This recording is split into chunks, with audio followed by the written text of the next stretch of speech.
half of the number of people who registered, so I'm going to just get started with a few housekeeping items. First, welcome to this first webinar featuring the Book Print Artist Scholar of Color Collective, which is led by Tia Blassingame. I'll introduce her in a moment, but first I wanted to say that this is the first of 3 events two of which you can register for on our website. I'll leave a link to the page in the chat in a moment. And all 3 sessions that we'll be sponsoring that we'll be hosting are sponsored by David Solo. So I'd really like to thank him for his support for this event.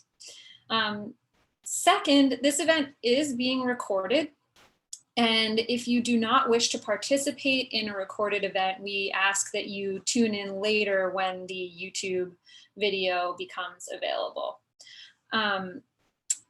Third, for the first time, we have a live captioner. So if you don't have closed captioning turned on now, it is available at the bottom of your screen. The captions can also be automatically translated into Spanish, Portuguese, German, French, and Dutch. If you click the link that I just put into the chat, it's a link at www.streamtext.net/player?event=BSA. You can see the captions auto-translated into another language. So I hope that you'll make use of that, and we're just so delighted to be able to provide that access point for people who are joining us. Finally, we use the chat for chat, and we use the Q&A for questions and answers. So if you want to comment on things that are going on, please do. We encourage an engaged chat. If you have a question for the Q&A period, feel free to enter that into the Q&A box. You're able to see and comment on other questions and also upvote them. So if you see a question that you want to have answered, please do click the thumbs up button and let us know that that is of interest to you. So without further ado, I'm going to introduce Tia Blassingame. She is a book artist and printmaker in exploring the intersection of race, history, and perception. And she often incorporates archival research and her own poetry into her artist book projects for nuanced discussion of racism in the United States. Her artist books are held in library and museum collections, including the Library of Congress, Stanford University, the Metropolitan Museum of Art, Bainbridge Island Museum of Art, and State Library of Queensland. Blassingame is an assistant professor of art at Scripps College and serves as the director of Scripps College Press. So without further ado, I will turn it over to Tia. Hi, thank you. I'm thrilled to be here and to be with a few of my fellow colleagues in the collective. I'd like to use my time to kind of introduce the collective, and then each panelist will introduce themselves and then get into their presentation. And so Book Print Artist Scholar of Color Collective. It's a clunky name. Maybe at some point come up with a more succinct name of what we're trying to do. If you have suggestions, always happy to take it. But this group, oops, hold on one second. Nope, there we go. I founded last year, and really the purpose was to bring together scholars of book history, print culture, into conversation, collaboration with BIPOC book artists, papermakers, curators, letterpress printers, printmakers, and on, really with the purpose of building community support systems. And I'm just gonna briefly touch on some folks that are on this sheet. So Young Sun Kang, in the center, sorry, in the top left, moving across the top. Janelle Washington, who's a paper cut artist. Curtis Small Jr., who is on this panel today. Going across the bottom from left to right, book artist Alyssa Banks. In the center, artist designer Ashley Hairston Doughty, who's also on the panel today. To the right, printmaker and book artist Nabil Gonzalez. At this point, we are a growing group of 28 plus scholars and artists, and I'm going to continue to introduce a few folks that are seen here. So we have Kenoi Nishikawa, who is also part of our panel today. To the right of him at the top is monumental paper maker Hong Hong. To the right, Devin Fitzgerald. Going across the bottom from left to right, paper cut artist and paper maker Jerusha Graham. To the right of her, photographer, pop-up and paper engineer Colette Fu. And then to the right, paper maker Regine Lace. And so part of what kind of brings us together and grounds us is a shared passion for book arts, and really book arts in the broadest definition, and that unique potential of artist books as vehicles for social change and racial unity. And I'm going to continue introducing folks that are listed here. Hanji maker, Amy Lee. Book artist, musician, Allison Millam.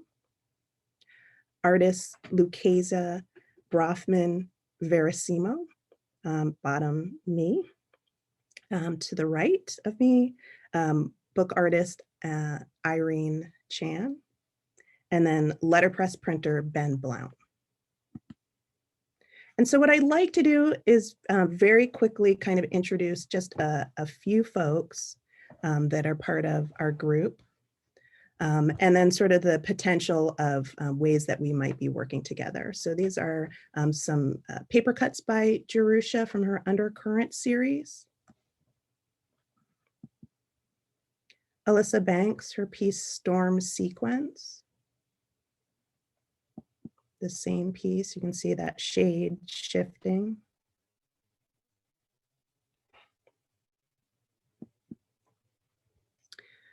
This piece is from an animation by Regine, her book of numbers for your pandemic dreams.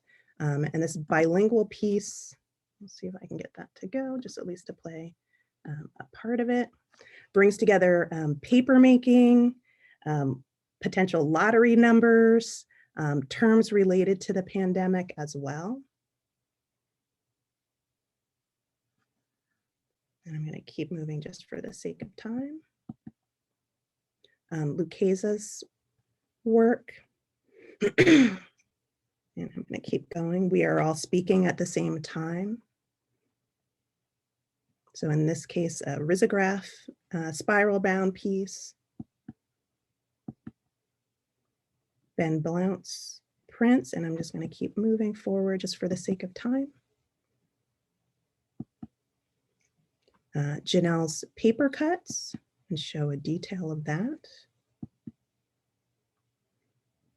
And I kind of want to toot Janelle's horn, probably because she would not. She created a silhouette paper cut for Breonna Taylor, and that piece was used in Oprah magazine. And so you start to see kind of the potential of what might happen as we might work together, and different artists might work together across different fields. So thinking about our potential collaborations, I consider today's panel to be a collaboration, and how that might deepen our own connections within the group. So I think about how Janelle and Alyssa might potentially collaborate, how Jerusha, Ben Blount, and Janelle might collaborate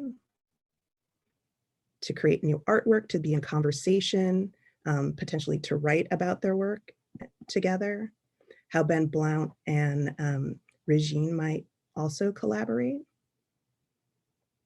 So there's so many shared themes and interests that we have, and I'm interested in how our group can kind of come together. Then I want to really briefly introduce work by one of the artists, Nabil, titled 1994. And this looks at 1993, looking at starting that year, the disappearance and killing of hundreds of women along the Texas-Mexico border. And so I think about how she might collaborate with Lucchesa. And then looking at our panels related to BSA, how we can all come together to collaborate. The artists on this panel, scholars on this panel, on the panel in November, and then coming together to have conversation in December. So I hope that quickly kind of starts to place the collective, and I'm happy to answer additional questions in the Q&A. But I'd like to turn it over to Curtis. And I'll stop sharing my screen. Okay, I'm not going to turn my camera on, but I am going to share my screen. PowerPoint slides.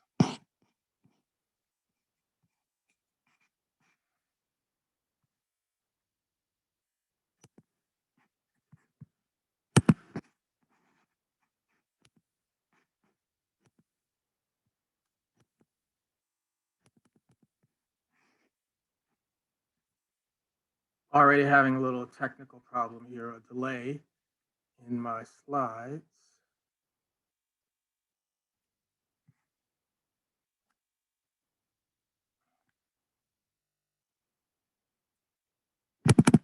Y'all can hear me, right?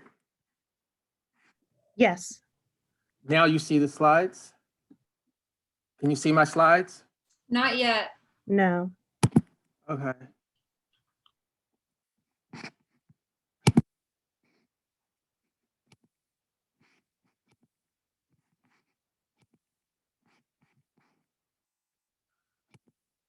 We can see them now. Okay. Okay, that should be good, right? Yes, this looks good. Okay, thank you. So I don't have a lot of time. I just want to quickly talk about some work I've been doing on artist books and sort of historical connections between book artists, and some work going on in African-American Black bibliography and print culture. I want to first quickly talk about reading Dick and Jane with me, a book that some of you may already be familiar with, people who are familiar with artist books. This is a rather well-known artist book that was produced in 1989 by the book artist Clarissa Sly, who you see here. She has retired, but is a very important, she's still around, still active, very important artist book artist from the late part of the 20th century and into this century. Reading Dick and Jane came out of the Visual Studies Workshop in 1989, and this book is a reaction, a response to the Dick and Jane readers that many are familiar with, at least as a pop culture reference. So part of what I'm interested in here is looking at the notion of danger as it relates to reading, while we all know that reading has also been interpreted often as a positive thing for African Americans in terms of citizenship and social belonging, but there have also been dangers associated with reading. And some of this contradiction is sort of what I'm interested in relation to Clarissa's work and also Tia's book that I'm going to talk about very briefly at the end. Dick and Jane, reading Dick and Jane with me, Clarissa's book, is a response to the Dick and Jane readers. And the characters Dick and Jane were first introduced in about 1930. Between the 1930s and the mid-1960s, 80%, I read, of American school children learned to read with these books, referred to as a basal reader.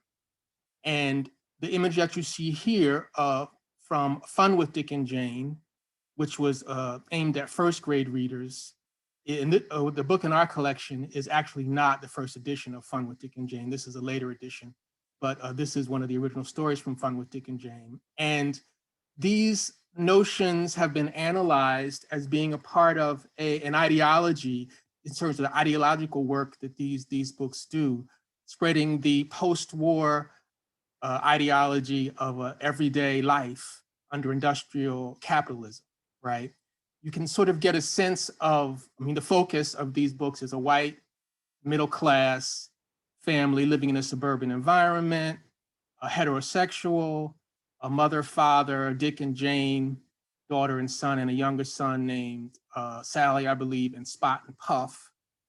And I'm not, these are not really the main focus of my interest, but for our purposes, these books have been analyzed as sort of representing a closed world that did not encourage an authentic interaction with most American children, whatever their race may have been, in terms of class and other factors. And this is what Clarissa Sly is reacting to, in particular, the erasure of children of color in a rural environment, working class environment that were absent from these books. And she has told me in conversation that she encountered these books as a child and she felt excluded from the book. So years later, she sort of created what she refers to as a reimagined narrative from the point of view of very young elementary school children who encountered these books, which did not contain images of themselves and the type of violence and danger that type of representation and erasure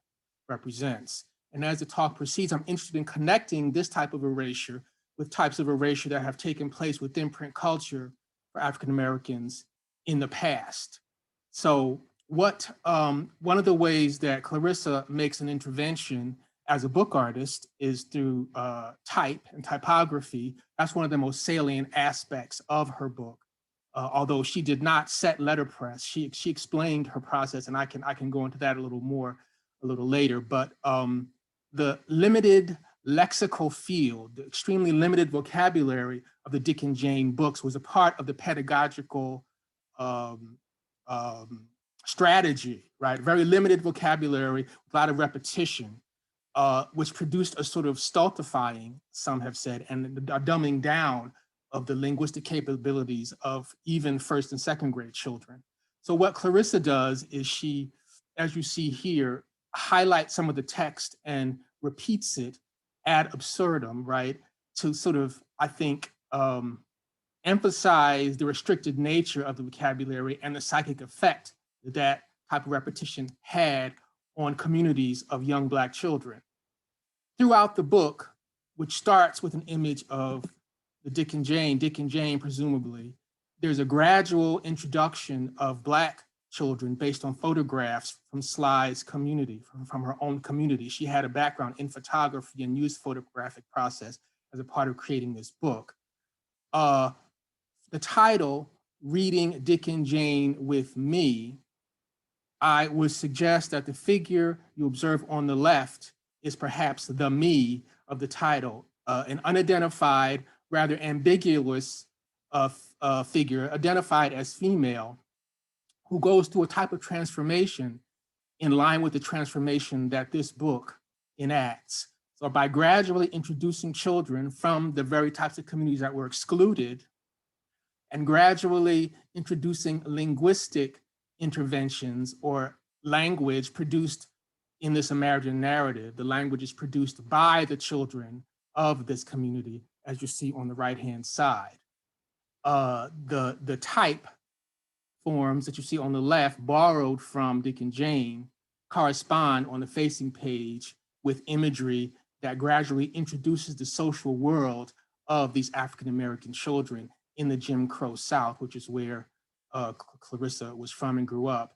And by contrast with the static nature of the Dick and Jane narratives, which actually the books are made up of a series of narratives that are disconnected and that the only evolution is the often gendered action that takes place within the stories, where the male characters, Dick and Jane, perform some action and the readers are invited to imitate that action. But here in this image, you see that the children in this imagined community, based on Clarissa's own environment, are making their own intervention, right? As the book proceeds, we see her typographic strategies and the children on the right represented by script that's imitative of children's script.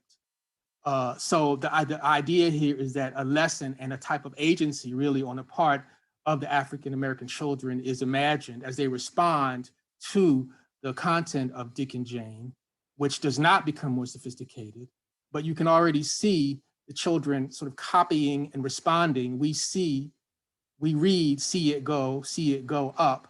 But if you notice fainter there is script that says, we don't talk like that, but we try to read it anyhow. So the sort of narrative element development within this book, which is the sort of thing absent from Dick and Jane, continues as the language associated with the African-American children becomes increasingly sophisticated, and it makes reference to the social environment of these children, as you see on the left-hand side. And at the same time, there's a awareness of the effect of this language on the children themselves. This is what the text enacts. In terms of class here, you play in your good clothes every page. We keep our clothes nice for Sunday school days. And this is repeated in script that's associated with the children, but there's a commentary, right, on the class difference in the social environment, the very thing that's absent from the Dick and Jane books, which do not imagine any alternative to the racial, gender, and class role that's represented. By definition, African-American children who find themselves absent from these materials comment here. Our parents want us to read this stuff. We heard our teachers say we were not smart enough. So with the increasing sophistication of the language, there's also an increasing awareness of the danger of this environment for the African-American children, even within the school where teachers, presumably white, but maybe not, making negative comments. This effect is most heightened on this page where we see the most extensive sort of linguistic intervention. These stories seem more real than us. Everybody is so perfect. And you notice graphically, the image of the children that was presented earlier is smeared and smudged. And she explained that she did this by dragging the image across a Xerox machine. So you notice this character, central character, the me, implied reader, not implied by Dick and Jane, however, does sort of undergo a sort of transformation that's symbolized here by the image you see on the left, which brings her into the community, I would suggest, of these African-American children. However, the danger that these books, the psychic's danger that these books represent is fully suggested within reading Dick and Jane with me, as you see here, where the verb run is visually associated with other types of physical danger that we would associate with the Jim Crow South. Very briefly, I want to make a connection between that type of danger associated with reading and the danger that Tia points to in her book, Morning Warning from 2015, in which she memorializes individuals who have died as a result of police violence. And she uses symbols from the international maritime language to stand in for these individuals, such as Eric Garner and others. The connection with reading is found in the title, The Abecedarian, which takes us back to alphabet books of the 18th century, 19th century, which many Americans learned, in which many Americans learned to read. I can say a little bit more about this but I want to make a link between these types of danger, psychic and intellectual, epistemological danger, and physical danger that Tia is pointing to in her work. And part of my goal is to make a connection with these sorts of dangers as they existed for African Americans in the past. The story of Frederick Douglass, where reading was a triumphant act associated with the emancipation of slavery, which has been nuanced by work by Elizabeth McHenry in Forgotten Readers, where the role of women and the importance of reading was laid out, but also the dangers involved with African-American readers in the past, in texts such as the Freedmen's Spelling Book, which were found in many freedmen's schools after the Civil War, where African-Americans were encouraged to have a sense of thankfulness to Northern and Southern whites who had sacrificed for their liberation, so the readers suggested, erasing the very contribution of African Americans themselves to their own liberation during the Civil War. So I've gone 1 minute over, I'm going to end there, but these are the kind of connections that I want to make between book artists and work and print culture. I'll stop sharing now.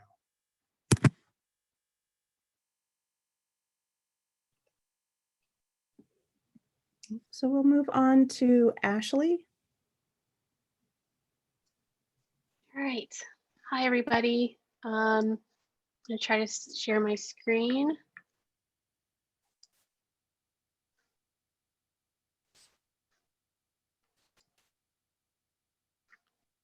Okay. Are you all able to see the presentation? Yes. Okay. All right. So I'm going to try to go through my creative practice relatively quickly. I have a background in graphic design and illustration. And so where I am now with my art is significantly different from where I started from, but it's even evolved from when I was in graduate school. So first thing I'd like to mention is a statement that was said to me in my final year of grad school. I went to the School of the Art Institute of Chicago, and it was one of 2 Black students in that particular group in visual communications. And during a critique, one of my classmates, who is Korean, asked, "Why do you talk about being Black all the time?" And I was like, "Are you serious?" And the thing is, you know, it's because I'm Black every day, all day. It's not a condition that I can hide, nor do I want to hide it. And because of that, I have certain experiences that are unique to Black Americans, but also unique to me because of my personal life experiences. So I was in grad school for 3 years, and I became really interested in bookbinding and letterpress printing. I took a class specifically in combining letterpress with bookmaking and made several pieces utilizing those 2 different areas. And then as part of the graduate program, we also had the opportunity to kind of explore our own lives and topics of interest to ourselves.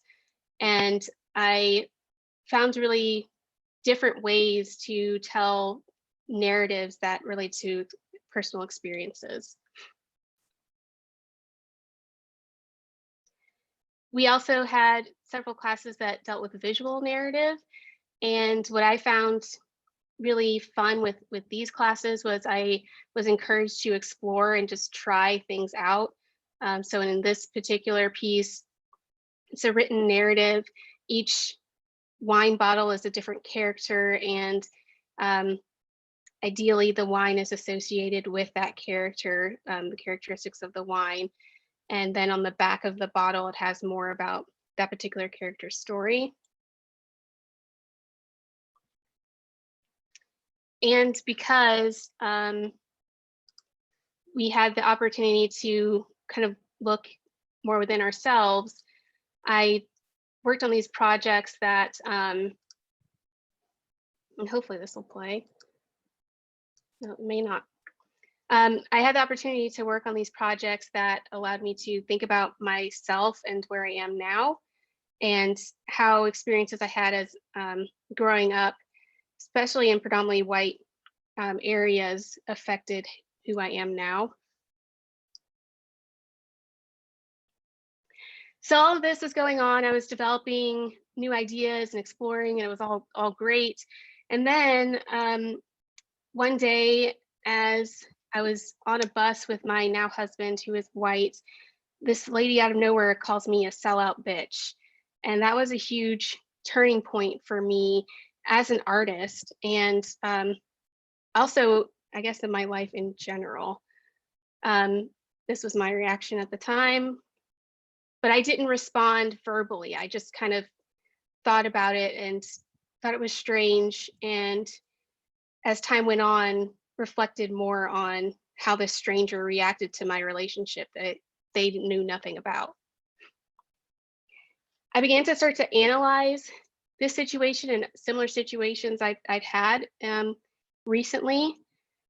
And I came to the conclusion that the problem was this perceived level of Blackness that Black Americans supposedly have. I started to break down aspects of my life, look at all the different cities that I've lived in, and the number of Black Americans in those particular cities. I also looked at my education from middle school all the way through graduate school. I went to private institutions and was always in the minority. I also had this mantra in my head that my parents told me growing up, that I would have to work 3 times as hard as everybody else as a Black woman. And what I kind of put together was this idea of being in the middle of polar opposites. There are these, there's perceived characteristics of Blackness and perceived characteristics of whiteness. The presumptions of Blackness tend to be biological. Assumptions of whiteness have to do with the environment and societal aspects. I feel like I'm in the middle of these assumptions because I, have physical characteristics of being Black, but then according to some, because I'm more educated and have grown up in certain areas, I'm perceived as being more white. I did research other artists and designers who have approached similar topics in ways that I found really intriguing.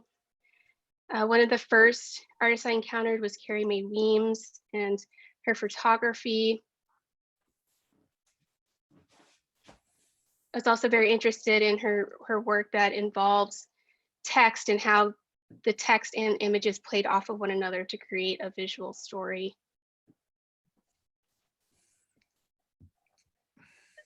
Since I was interested in letterpress printing, I became very familiar with the work of Amos Paul Kennedy, and he doesn't shy away from very bold, in-your-face text, bright colors, and so on.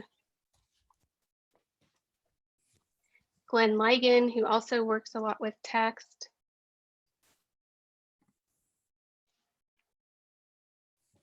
I was particularly interested in these pieces because they combined fabric with type and image, because I was also taking a fibers and materials class at that time. Jason Musson, who has these ways of bringing in humor into more serious topics.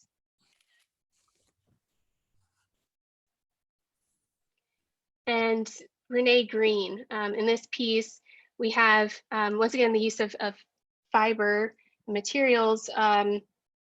It looks one way from far away, and then you get closer to it and actually see more specifics that might make a viewer uncomfortable. In this case, from far away, it looks like a tool pattern. You get closer to it and you see that it has images of slavery integrated into the pattern.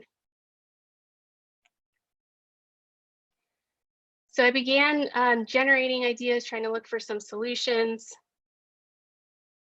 What I ultimately ended up with at the end of my graduate studies was this piece are a collection of pieces called the space between. It's all fabric, dyed and screen printed by myself. 14 pillows. Some of them have multiple pillowcases on them, but each one represents a situation where somebody out in the streets of Chicago has said something to me and it had an effect on me. Also, each pillow has one or more of these stereotype tags. These represent the stereotype that the person saying the statement likely put on me when they were making the statement. And then on the back of the tags, it says the date and location of where the statement took place.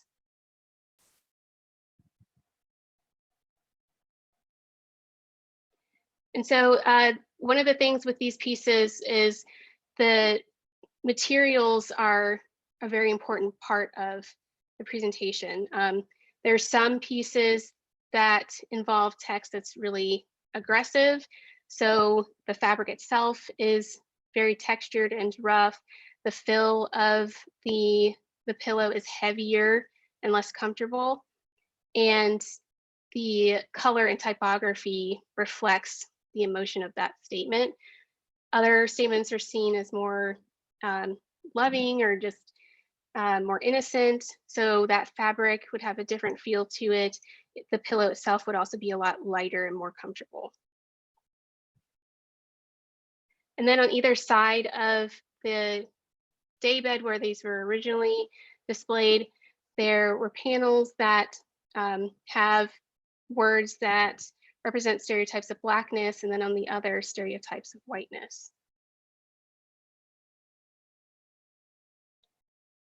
In the original exhibition, in the first exhibition, students and other visitors were allowed to interact with the pieces, and it became little books that people could flip through and learn more about each situation. Between leaving grad school and where I am now in Las Vegas, I took some time to do design work.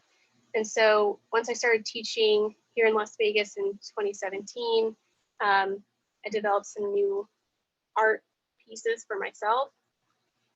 One thing that I started doing after moving here was trying to do these daily musings where I would write at the end of the day, just whatever was stuck in my head, a lot of it relating to Las Vegas, and also getting into just being a Black woman in my mid-30s.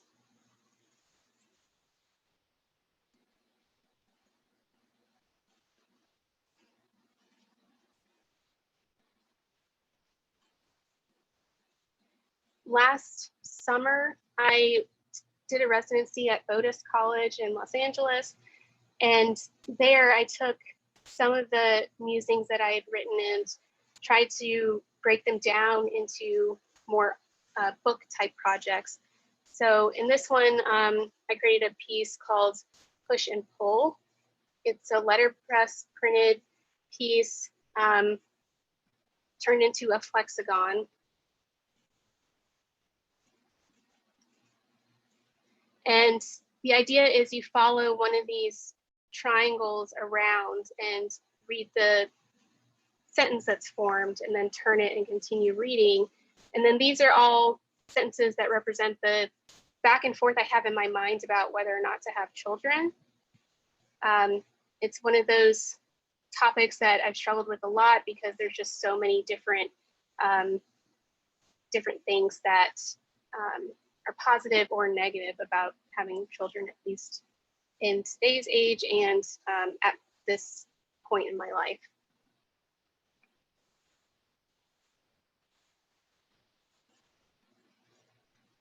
The second piece is one called Fortune Be My Guide. And it is a cootie catcher, if you all are familiar with that. Similar premise to the push and pull. This piece is meant for the viewer to look through it and choose a fortune, and then each one has some kind of slightly humorous outcome.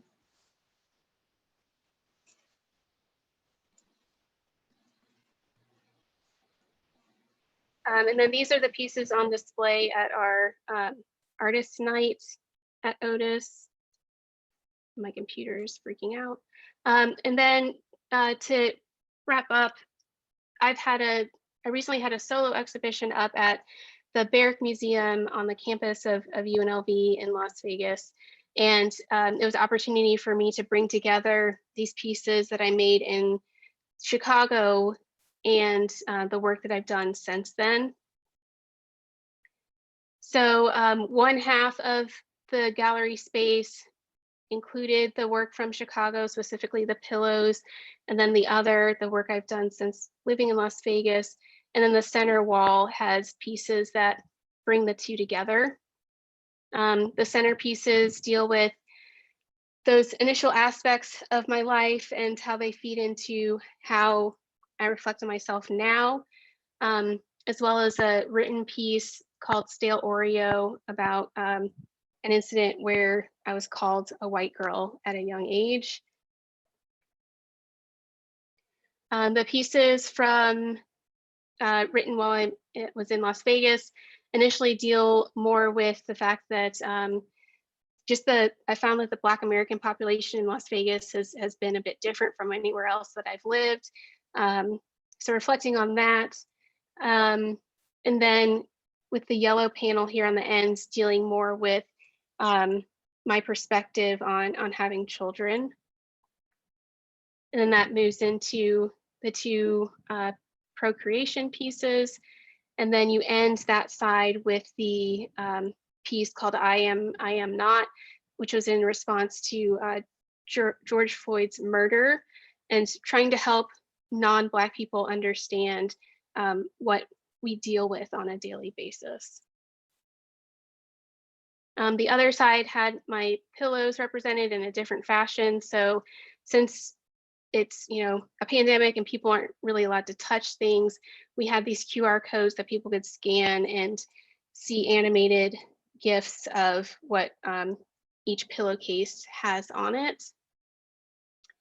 And yeah, that's it.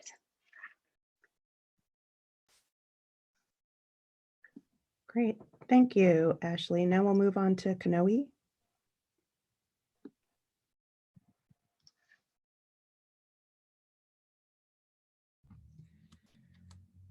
Thank you. I want to begin by thanking Tia Blassingame for bringing us together in this collective. Really, this is a project that she inspired and that she has seen through. And I'm very grateful for your taking the initiative to bring us together even during these difficult times. I also want to thank Aaron and the BSA for hosting today's event. Can you see my presentation? Yep, Yes. you're all good. When we talk about artist books, it's easy to lose sight of what's actually being said on the page. The how dazzles us with its bespokeness and originality, its textual qualities and typographic play. These are important things to attend to, but I want to consider the kind of artist book that announces a turn in the poet's thinking, which is to say a specific revision of her creative practice. I want to think about the artist book as a site of reinscription, where the poet's work is shown to change over time, affording new insight into the circumstances under which raced, gendered, and sexualized subjects produce art in the first place. On November 22nd, 2005, a newly discovered letter by Phyllis Wheatley to her friend Obur Tanner, an enslaved woman, was put up for auction by Swan Galleries. Dated February 14th, 1776, and written after she had been emancipated, the letter concerns the American Revolution, which she refers to as this unnatural civil contest. Wheatley had lived steps away from the site of the Boston Massacre, and shortly after the Battle of Bunker Hill, her former owner, John Wheatley, moved the family to Rhode Island, which is where she wrote Tanner. 3 years after arranging to have poems on various subjects published in Britain, Wheatley was witnessing carnage and turmoil on America's shores. The letter is significant for shedding light on her frame of mind. Quote, Possibly the ambition and thirst of dominion in some, she wrote, is designed as the punishment of the national views of others, though it bears the appearance of greater barbarity than that of the uncivilized part of mankind, end quote.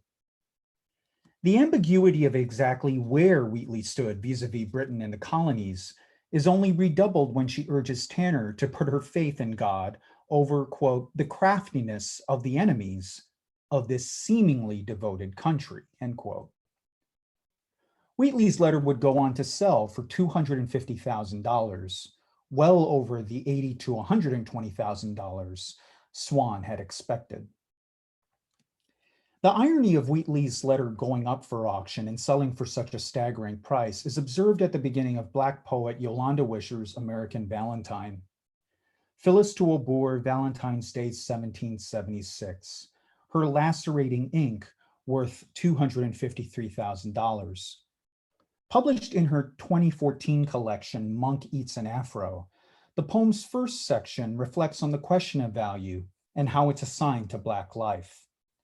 In 8 years, she will die broke, but here she slashes out pulpit with pen to sister friend, knows a thing or two about barbarity, evil, and craftiness. And in the next stanza, they say in this paper Holy Grail, and yeah, this our birthright, being Black and writer. Phyllis speaks to us across auction and museum, sings the gospel, puts it all in the big man's hands. And finally, look how the P curls like the hook of a Christmas ornament. Look how she's carved out a piece of dominion for us to sup on, our own dreamy continent to idle in. In short, Wheatley was not appreciated in her time, but what she left in her writing, and here in her very script, returns to us as a gift, a belated recognition that she made space for Black women's creativity in ways that belie her poverty and that defy the collector's keeping. Wheatley's words refuse to be anybody's property. This section appears when you open Wisher's artist book, Phyllis, a sewn accordion book of 2 3/4 by 4 1/4 inch dimensions. Phyllis's red thread marks the significance of these pages to the poem.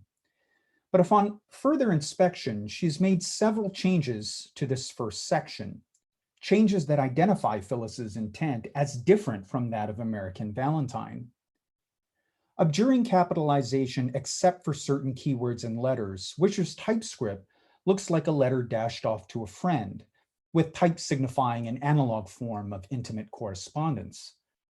This sense of temporal collapse is accentuated by the changes to lineation in the second stanza. Instead of 3 lines with the added word years, Wisher writes, in 8 she will die, broke, but here. Landing on that here makes Phyllis feel present despite her absence and suggests a stubborn will to survive despite the actual poverty she experienced after the death of John Wheatley in 1778. All of this helps explain the most notable change. To the first stanza, Wisher adds the line in 299 years. While this date does not line up with the composition of the letter or of any date in Wheatley's lifetime, it provokes us to wonder if the speaker is reaching us from a different time, a future time. That's a tantalizing thought, for unlike American Valentine, which begins with the simple citation of the New York Times story about the auction, Phyllis gives us no such clue, meaning that 2005 is not the necessary reference point for 299 years. If the speaker is from the future, she arrives to reframe the coordinates of love in American Valentine. After the first section of that poem, the speaker acknowledges her complicated love for Wheatley. Why do I keep returning to Miss Phyllis, who used to be a sellout, who used to dance that waitress two-step, that shuffle? Though she acknowledges Wheatley as a first love, the speaker goes on to point out, kind white women, her gurus, her source of cobbling.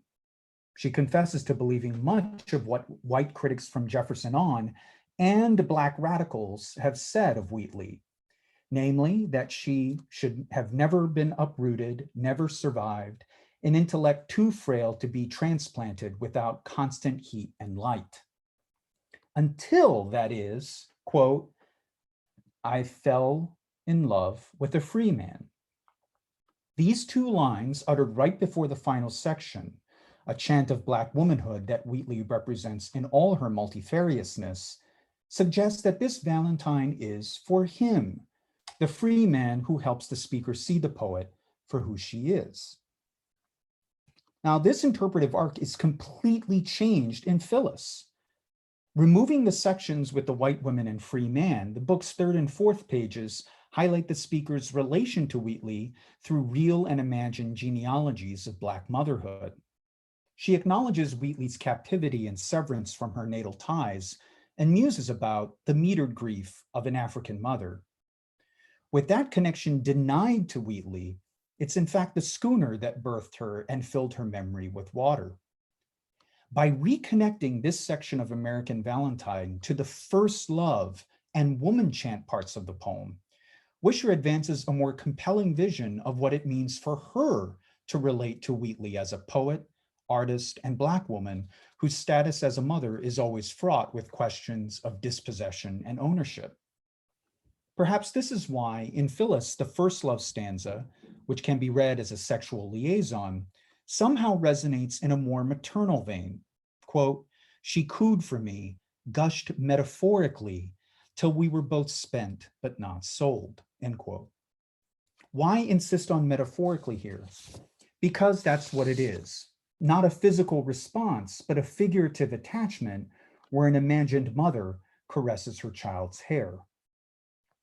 The future speaker of Phyllis stands apart from American Valentine to send a Valentine of her own. As the book's cover shows, Wisher has repurposed the much celebrated and reprinted frontispiece of Poems on Various Subjects, altered its framing, and focused on the very bonnet and hair the speaker strokes. With the tie of the red thread spilling out of the binding, can there be any doubt that, without ever mentioning it, this is a Valentine for Wheatley? Except its message is not be mind, of course. Its message is that of transmitting unconditional love, a learned love, a love where mother and daughter positions become indistinguishable in a continuum of influence and recovery. Which is another way of saying this is Wisher's Valentine to herself. Phyllis is an example of an artist's book that honors the poet's right to be her first and last reader. It affords the opportunity to cast previously published work in a whole new light. Most radically, it's Wisher's own annotation to her life as a poet and artist, a letter to herself from a different time, a projected wish that comes back as that which cannot be taken away from her.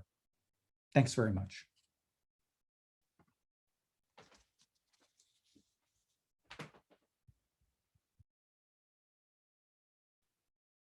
Hi, so that concludes everyone's presentations, and I'm going to ask folks to put their questions into the Q&A if you haven't done that already.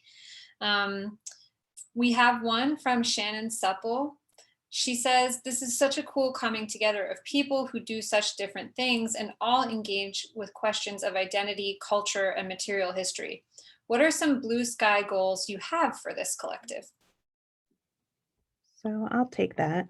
I mean, I want everything for this collective, honestly. I feel very strongly that every member's interest in the group, what they want to get out of it, how much time, if at all, they want to invest in it is going to constantly change. There's some members who maybe were reluctant to come on board because, regardless of the pandemic, they didn't have time. This wasn't a good moment for them to kind of step into something and be active. And for me, I don't care. I want them to become a part of this community. And when they have the time and they are interested, that they can become active. And then maybe that shifts again.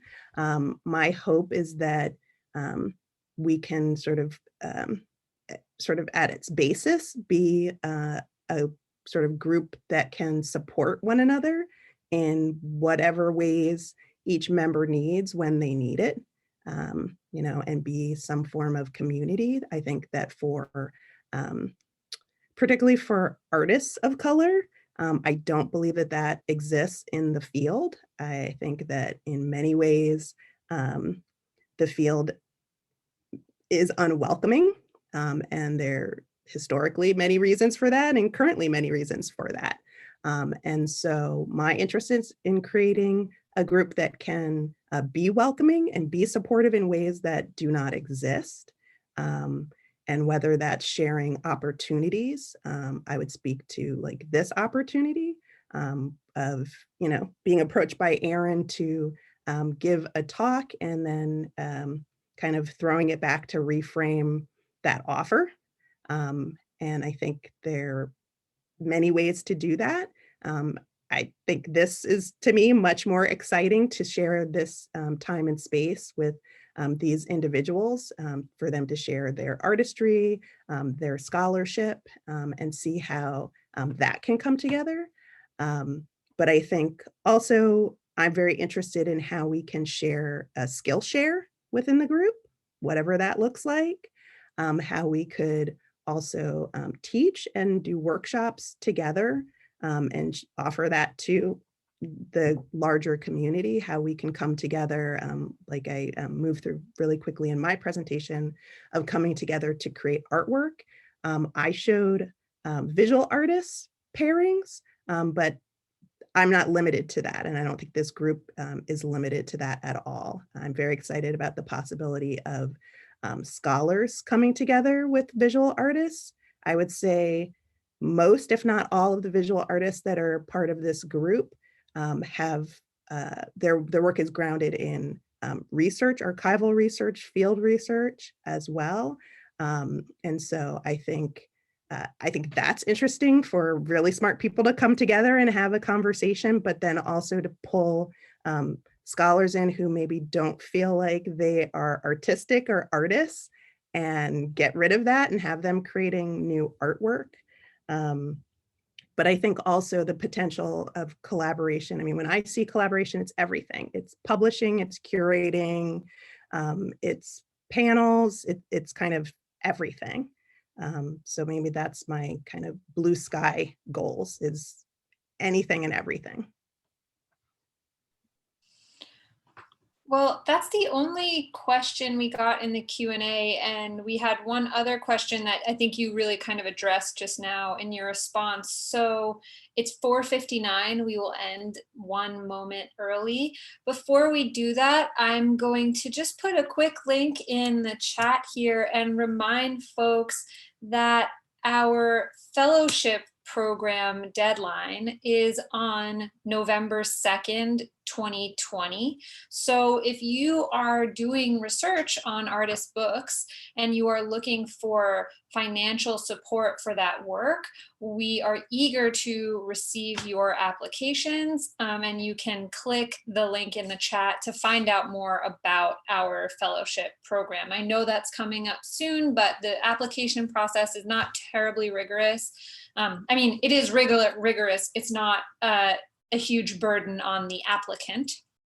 And we would just love to see more. And I'm happy to answer any questions that anyone has about our fellowship program.